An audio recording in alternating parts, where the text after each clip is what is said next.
Hello and welcome to my channel, Rhino here. Today we're back on the Atheist religion movie, and I'm finding myself hoping that there's a segment in it near the end that's like just 20 minutes of preaching like there was in Science Falsely So Called, because I notice now that we're only just past the halfway point. But if there's a preachy bit at the end, then we might be mostly done with it. Okay, let me look ahead and see. Oh, crap. There is a preachy bit at the end, but it's only 7 minutes long, so we still have 23 minutes of the actual video left. Okay, we can do this. Let's go!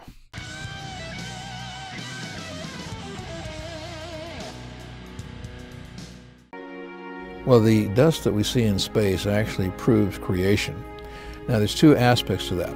If we were taking a look outside the solar system, out into the galaxy and in between galaxies, the dust in the solar system, which we can measure, is being pulled by gravity mostly into the sun, because the sun represents 98% of all the mass in the solar system, and that dust is being pulled in, but the dust does get accumulated and pulled in by the gravity of planets as well. But if the solar system were as old as evolutionists claim, then it should be dust-free. Okay, so that description was mostly accurate-ish. Well, perhaps not the part about all the dust being pulled into the sun. As it turns out, most interplanetary dust is small enough that solar wind ends up being the dominating force which determines its direction, and so it gets blown out of the solar system. But yes, some of it does end up falling in close to the sun and being lost to evaporation, and then turning into solar wind itself. Now, when you say it should all be gone by now if the solar system is billions of years old, are you taking into consideration the fact that it is regularly replenished by colliding bodies like meteors and asteroids, planetary outgassing, and the interstellar dust that our solar system is constantly passing through? Comets coming in close to the sun from the Oort cloud are a regular source of replenishment for the dust in the inner solar system, while collisions provide plenty of dust for the outer solar system, with loss of larger body mass into dust occurring at a rate of about 10 tons per second. We can even identify the different kinds of dust, find their sources, and learn more about the solar system that way. But sure, if we started with a finite amount of dust and no new dust were created or came into the solar system from interstellar sources, we would expect to be out of it by now. But since that isn't even remotely close to our actual situation, which has many sources of dust, we do not expect to see no dust. Also, someone go find Lyra and tell her that we found the source of dust. What is the most important question we can ask? Where dust comes from? The rings around Neptune, the rings around Saturn are lumpy. Now, what does that tell you? It means that they're not old. It proves that they are young. As a matter of fact, the rings that you think about are actually very active. And the rings that are closest, for instance, to Saturn are actually being sucked into the planet and being destroyed. The rings at the outer edge are being thrown off into space by centrifugal forces. If the rings around Saturn and Neptune were in fact old, they would be completely smoothed out by now. And again, there's an astonishing thing happening here. You're right. Saturn's rings do appear to be quite young when compared to the 4.5 billion-year-old planet. Now, scientists discovered this by essentially dive-bombing Cassini into Saturn and taking precise measurements of the gravitational effects in several locations, thereby determining the mass of the rings with a lower mass pointing to a younger age. I'm not entirely sure where your claim about them being sucked into Saturn on the inside and cast off on the outside comes from, and quite frankly, I don't care, because the fact of the matter is, Saturn's rings are quite young, relatively speaking. They are an estimated 10 to 100 million years old. So in terms of our solar system, they're just wee little babies.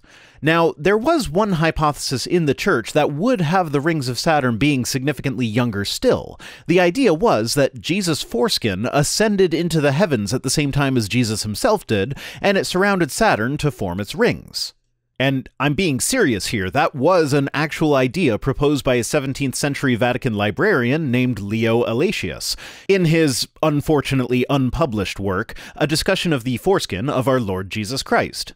So the idea that Saturn's rings are younger than the planet itself seems to have come from the church. I mean, not really. It doesn't follow at all that people were taking this seriously and that's why they started investigating it. But let's grant this one. That means that the one piece of scientific discovery that actually had its origin in something theological is that the rings of Saturn are young, with the theological reasoning being that they are literally made out of God's foreskin. I will happily grant religion that one point. But they are lumpy. Well, you heard it here first, folks. Jesus had a lumpy foreskin. God flooded the world 4,400 years ago and killed every single living thing on the planet. And after saying that, you still think he's the good guy, Discount Jerry Falwell Jr.? And the only thing that survived was 2 of each kind of animal on Noah's Ark, and his family got off that boat and they repopulated the world. So there was an incredibly severe genetic bottleneck, an event that can be seen in the DNA of an organism, for every terrestrial animal species on the planet just 4,000 years ago? Is that why we have found almost 0 bottleneck events that correspond with that? In fact, the closest one I could find is that humans actually did apparently suffer a bottleneck somewhere between 4,000 and 8,000 years ago. But the catch here is that it's only on the male side. The female side did not show any change in diversity. It is hypothesized that this might have coincided with the shift from hunter-gathering to agrarian societies, where social hierarchies would have allowed more powerful males to have access to more females than their subservient counterparts. So, for instance, if someone like King Solomon existed with 700 wives and 300 concubines, that's 1,000 women that are not having babies with other men, and a potential shit ton of babies all sharing the same father. Though this bottleneck event definitely would have been before that, my point in bringing it up is that it is not without precedent. So really, at the end of the day, there is no species-wide genetic bottleneck that fits the time frame. Whole whales have been found throughout the United States on the top of mountains. Well, I don't know where you're getting this "they're found everywhere across the whole United States" thing, but certainly there was one found in California. There is one more that I am aware of in South America in the Andes Mountains. This is exactly the same as the creationist argument about smaller marine fossils on mountaintops. It's just more dramatic because it's a whale rather than small mollusks. Rare as it is, it has the same explanation. The animal died, was buried on the seafloor, and then tectonic activity raised the seafloor up to become the mountains that we have today. Here's the thing about whales. Because they're so heavy in fat, when they die, they float. Remember earlier in this video when Matt said, "It is shocking that in 2020, with all the information that we have and the ability to Google things, that people even believe in evolution." Well, literally the first result for the question, do whale carcasses sink, is the Natural History Museum page called What Happens When Whales Die. Literally, the first sentence is, whale carcasses take decades to fully decompose and can provide food for an entire ecosystem on the dark depths of the ocean floor. In other words, not only do whales sink, but there are entire ecosystems that depend on whales to die and sink so that they can eat them. Now, does every whale carcass sink? No. Do they sink immediately? No. But they do sink, and it is well before any of the bones have a chance to decay. There's literally a term in marine biology called whale fall to describe when a whale falls to the deeper zones of the ocean and the carcass basically creates a micro-ecosystem that can last for decades.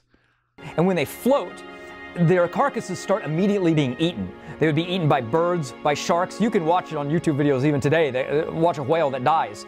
It's being consumed rapidly. The former breatharian Raw Matt says that they get consumed rapidly. Marine biologists who spend their entire careers sometimes studying this exact phenomenon say that a single whale carcass can sustain its own ecosystem for decades. Whom should I believe? In between the layers of the Grand Canyon, if they were slow to form, we should expect to find animal holes. So, like these fossilized burrows found in the Bright Angel Shale layer of the Grand Canyon?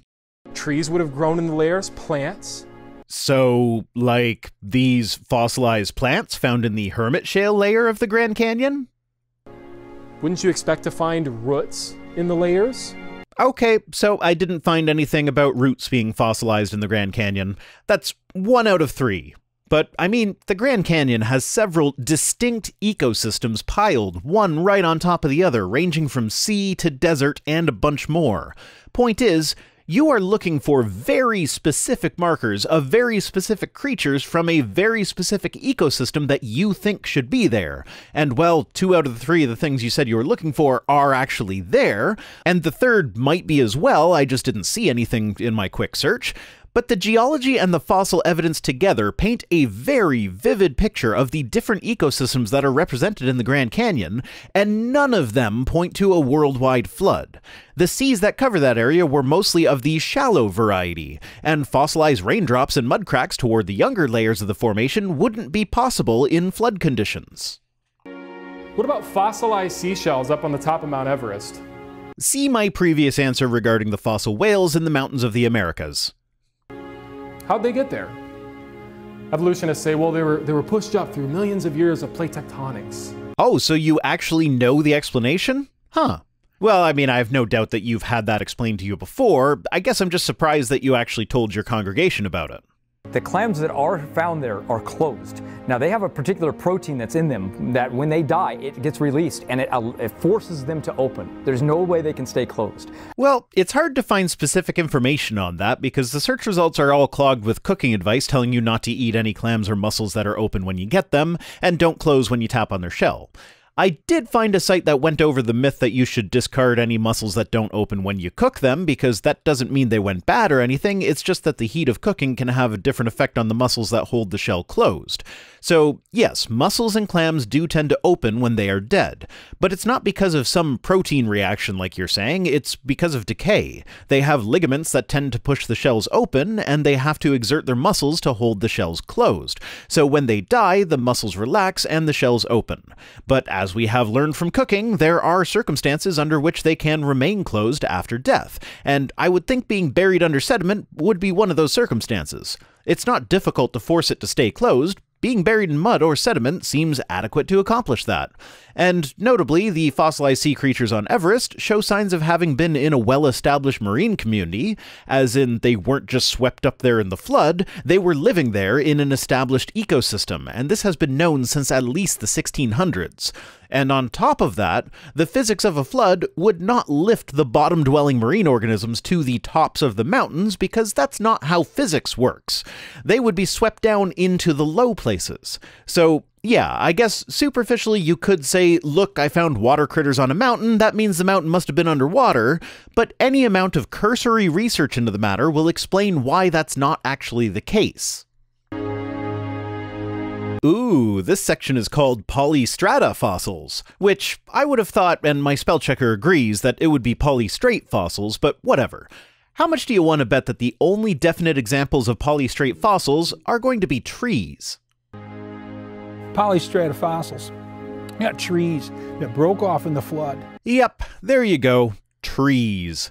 The only polystrate fossils that creationists have been able to find are a type of organism that is known to stand upright for sometimes centuries after its death, and they only penetrate through types of layers that are known to form rapidly, like volcanic ash layers. If one single global flood event caused all of the rock layers to form basically simultaneously, you would expect polystrate fossils to be the norm for essentially all plants and animals, not an exception for a very specific subset of plants. So, since we know how these form, and we aren't surprised by the fact that the only organisms that have ever been found with a fossil crossing multiple strata is of a variety that is known to stand upright for significant time periods after it dies, I'm going to go ahead and skip to where they bring up a non-tree example of polystrate fossils. Oh, would you look at that? I ended up skipping the whole section. What a shocker. Ethan, it's not hard to figure out that the law of cause and effect states that for everything that comes into existence, there's a cause. I mean, if we're talking scientific laws, then it's actually really hard to figure that out. Because when looking for it, you're most likely to find wooey new age stuff talking about using the law of cause and effect to send positive vibes out into the universe with the ultimate goal of improving your life. There is no scientific law called the law of cause and effect. And so therefore, the cause of the universe, if it created time, must be outside of time. If it created space, it must be outside of space. If it created matter, says the law of cause and effect. What do you even mean by outside of time and space? Are these coherent concepts? Is it possible for something to exist outside of time and space? Why could the causes not be internal? And even if every word you just said is true, why does the cause have to be a god, in your opinion? And how do you draw the line from this nebulous universe-causing God concept to specifically your version of the Christian God? Where does it specifically state that in order for this to be created, something outside of it has to create it? Do you think unconsciousness is going to cause consciousness? Have you ever observed that? Do I have to personally observe something in order for it to be true? And Matt, you're talking about the cause of space and time here. He asked you a specific question about the origin of space and time. Why are you now pivoting to cognition? Is it because you don't actually have an answer and you know you're just talking out your butt? No, I haven't. Why would you believe that? So you'd have to believe that it was a conscious being that created consciousness. Why would I have to believe that? I mean, if we want to break it down, neither a sperm nor an egg are conscious beings, and yet from the merging of these two cells comes a conscious being. So from that perspective, yes, we see consciousness come from unconscious beings all the damn time. But you only brought up the origin of consciousness when he asked you a question about the origin of space and time, almost like it's a diversion. I'm skipping the rest of this segment. He doesn't bring up anything that I haven't covered a million times already. The chances for a single protein, just one, is 10 to the 164th power. In what conditions? With what transcription mechanism? Or are you talking about, in the absence of a transcription mechanism, just a protein forming spontaneously by itself? That statement is entirely meaningless without any further context. Who here thinks that 10 to the 164th power could happen by chance? I really wish that Matt and his lackeys would start wording things in a more gooder way. Like, this goes back to the first video of his that I covered where he explains that he grew up in a house where he got taught how to logic. What you're trying to say, Matt, is who here thinks that an event which has a probability of only 1 in 10 to the 164th could happen by chance? This isn't really all that difficult, Matt. But awkward wording aside, I don't think that a poll of a congregation of lay people who don't know enough about science to give you any pushback on your gross misunderstandings is a good source to determine whether or not an event with that probability could actually happen. And I still need to know how you even calculated that probability. Well, I don't know if this is the ultimate origin, but I did find a YouTube video on a channel called Philip C, which talks about the probability of a single protein forming by chance. They also don't explain in that video exactly how they come by that number, but I was able to track down a website that explains the math used to arrive at these conclusions for that specific video. They start with the idea of a protein forming spontaneously by itself. And as I am not aware of any origin of life researcher that points to proteins coming before genetic molecules, that right there is a deal breaker. But let's go on anyway. They start with a protein that is 150 amino acids in length, as 150 is smaller than average, right? Well, right, but we do know of proteins that still exist today in the human body that are shorter than 40 amino acids in length, so clearly it doesn't have to be 150 in order to work. So why don't they use one of those as a baseline? Well, to quote them, some shorter proteins exist, but most of them have simpler roles in the cell, acting as signaling molecules or cofactors. Okay, that's nice, but we're talking origin of life here. Simple is the name of the game. Nobody thinks that the first living organism on the planet had a fully functioning immune system or something. It would have used simple proteins for simple purposes. So right off the bat, they are assuming that life started with proteins, which is likely incorrect. And then they assume that this life would have started with proteins that are about 150 amino acids in length, which is, again, likely incorrect. And with these two incorrect assumptions, they arrive at the idea of a protein forming spontaneously having a chance of 1 in 10 to the 164th. But, I mean, if you start with incorrect assumptions, you arrive at an incorrect conclusion. Everything's tending towards chaos. The sun's getting smaller, the moon's getting further from Earth, the Earth is slowing down. Here's the thing, though. Order and chaos are not really great metaphors for understanding what entropy is. Entropy is not a measurement of how much chaos there is in a system. It is a measurement of possible arrangements of the state of your system. If you have a system that is entirely made up of hydrogen gas spread out in a perfectly uniform way, you could swap any hydrogen molecule with any other hydrogen molecule, and it wouldn't make any difference to the system as a whole, so it would have a low entropy state. There's only one arrangement. So why was the principal state of the universe so low on entropy? Well, the answer is that it really wasn't. The reason that entropy has increased so much during the course of the universe is because of black holes. But if we remove black holes from the calculation, today's universe has about the same entropy as the primal state of the universe. Crazy, I know, but that's what the math shows, at least according to astrophysicist Ethan Siegel. Call me crazy, but I think an astrophysicist probably has a better grasp on these concepts than Matt. They always say, give it more time and everything will happen. Like, you know, you can have fish to fishermen over time, bacteria to biologists. Just give us more time. Time is their god. Well, like I said, looking at the universe as a whole, the non-black hole areas of the universe have approximately equal entropy as the primal state of the universe. So yeah, it's decreasing, but not very quickly. Well, at least not quickly from a human perspective. Meanwhile, we live on a planet that is orbiting a star, which provides the planet with a huge influx of relatively low entropy energy, causing the apparent reversal of entropy on the planet itself. So the process of biological evolution does not violate thermodynamics because the Earth is not even close to being a closed system. And what's happened is they've been diluted and lied to, and they're mad at us for telling them that they were lied to. No, if ever I am mad at a creationist, it is for propagating lies themselves. I didn't start out as an atheist, and am upset at you guys for pointing out that my whole belief system that I grew up with is a lie. If anything, the exact opposite is true. I was a creationist until I started learning how truly impossible it is to make creationism fit with actual, real, verifiable science. But really, look at this dude's face. This has been his demeanor throughout this entire video. Does that look like a face of someone who's not angry? And yet he sits there saying that atheists are just angry that the creationists are pointing out where they've been lied to. This video so far has been an astonishing exercise in projection.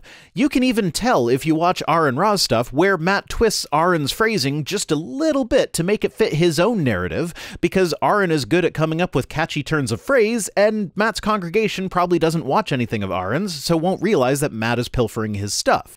Why? Why are you mad at us? He asks in an angry tone and demeanor. And nothing is more of a destruction of that than the thought of evolution. Their books change every 10 years. They change the dates on everything. They change everything. And they'll tell you, oh, it's because we have more information now. No, it's because you've been falsified or you flopped on something and it has to be changed, or else you're just going to be wrong forever. This is one of the frequent creationist talking points that I really have a hard time understanding.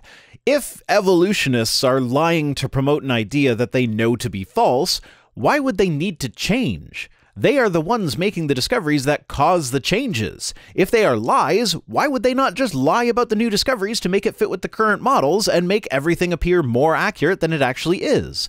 It's not creationist researchers that come up with the new discoveries that shake our understanding of aspects of evolution. It's the actual scientists who understand and accept evolution that are doing that. Why would they make it so hard on themselves? I don't understand how these two ideas can live in your head at the same time.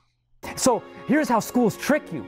They come along and they throw a math class at you. Well, guess what? Math is a fact. It's true. 2 + 2 is 4. I don't care where you go. And then they throw you in an English class. Well, everyone's speaking English. That must be true. Has this guy ever taken an English class? That's not how English class works. There is a hell of a lot of trying to figure out what the underlying message of a piece of literature might be, and there's a good deal of interpretative freedom in that exercise, where different and conflicting answers can potentially both be correct, as long as the students can each explain how they got to that answer. I mean, sure, in elementary school it's mostly about correct spelling and grammar, but by the time you're at the level of schooling where you're going to be English in one class and evolution in the next class, the English class is way more subjective and interpretative than you are portraying.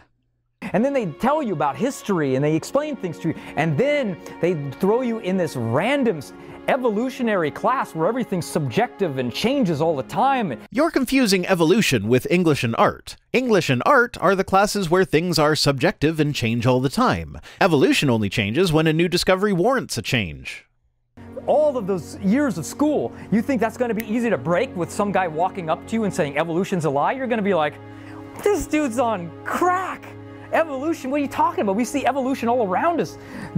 A baby evolves into an adult. If that's what you think the go-to example is of evolution that we can actually see, then you don't understand evolution, not even a little bit. But yeah, it's the teachers and scientists that are lying to us, not you.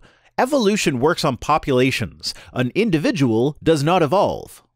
Grass evolves into corn, That one is actually a good example. Corn really is a type of grass, one where it has been selectively bred to have ridiculously large reproductive organs. Yes, when you eat corn, you are eating their reproductive organs. So, are you trying to tell me that a grass species similar to what you probably have growing in your front lawn turning into what we know today as corn over time is not an example of evolution? Using the Hoven test to see if something is the same biblical kind, would a 4-year-old look at lawn grass and a corn stalk and call them the same kind? My money is on no. Okay, that's where I'll leave it for now. Today's comment of the day comes to us from Affable Sage, who says, "Are you interested at all in critiquing Islam this way? I hear all the time from at least 2 YouTubers I listen to that all critics of religion do is beat on Christianity, but are cowards when it comes to Islam. I don't personally believe this, since I've seen at least 2 channels who made their money doing the exact same thing with Islam as you do with Christianity." Well, Affable Sage, I have done a few videos on Islam now and again. I mostly stick to Christianity, though, because the culture that I live in is largely Christian. I think I've only met a handful of Muslims in real life, while I am surrounded by Christians all the time, so it kinda dominates. Also, Muslim apologetics make Matt Powell look intelligent by comparison, so it often feels like pulling from the bottom of the barrel. Thanks for watching. Special thanks as always to my patrons, Lynn Dobbs, Mark McManus, What Jesus, and all the rest, who are the lies the scientists tell to the students that are my channel. If you'd like to change with new discoveries, you can join us on Patreon for as little as $1 per week over at patreon.com/ViceRhino. If you feel so inclined, you can also support the channel through direct donation or my Amazon wishlist, which are linked in the description. If you'd like to listen to my videos in podcast form, the link for that is also in the description, as well as links to my social media accounts and my P.O. Box address. See you next time!